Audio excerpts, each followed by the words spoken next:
கூட்டமைப்புடைய துணை செயலாளர் சையத் முஸ்தபா. ஒரு அமைதியான திருப்பூராக சில காலங்களாக இருந்து வருது. குறிப்பாக சில அமைப்புகள், அதாவது அமைப்புகள் தூண்டுதல் பேர்ல இது போல செவன்ஸ் கலர்ஸ் சுந்தரம் என்பவர் காரணம். அவர் காவற்பேட்டையில பல ஆண்டுகளா வியாபாரம் செய்து வரக்கூடிய ஒரு நபர். அத்தனையும் இஸ்லாமியர்களை அறிமுகத்தோட இருக்கக்கூடிய ஒரு நபர். அவரை யார் தூண்டிவிட்டு இப்படி இந்த வேலை செய்திருக்கிறாங்க அப்படிங்கறத காவல்துறை முதல்ல ஆய்வு செய்யணும்.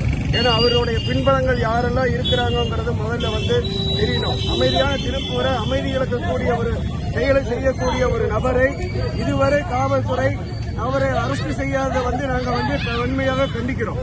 உடனடியாக மதியம் அவரை கூட்டிட்டு இங்க இருத்தினதாக சொல்றாங்க. ஆனா மத்தியானம் கூட்டிட்டு இருந்தவரை யார் அனுப்பிச்சு விட்டுருக்கிறாங்க அப்படிங்கறதும் விடிய காலைக்குள்ள அவங்க உடனடியாக அந்த நபரை அரெஸ்ட் பண்ணி அனைத்து இஸ்லாம் ஜமாத் கூட்டமைப்புக்கு அவரை காமிச்சு கொடுக்கணும். இல்லைன்னு சொன்னா நாளைக்கு வெள்ளிக்கிழமை மதியம் தொழுகைக்கு பிறகு நாங்கள் போராட்டம் நடத்துவதற்கு காலை 11 மணி வரைக்கும் அவகாசம் கொடுக்கிறோம். அவங்களுக்கு 10 நிமிஷம் எங்களுக்கு அவகாசம் கொடுத்தாங்க. இதுவரைக்கும் எந்த பதிலும் வரல. நாங்க சொல்றோம் காலையில 11 மணி வரைக்கும் உங்களுக்கு அவகாசம் இல்லை என்றால் இங்க திருப்பூர் முழுவதும் மிகப்பெரிய ஒரு போராட்டம் நடைபெறும் நாளை வெள்ளிக்கிழமைங்கிறது இந்த நேரத்தில் சொல்லிக்கிறோம்.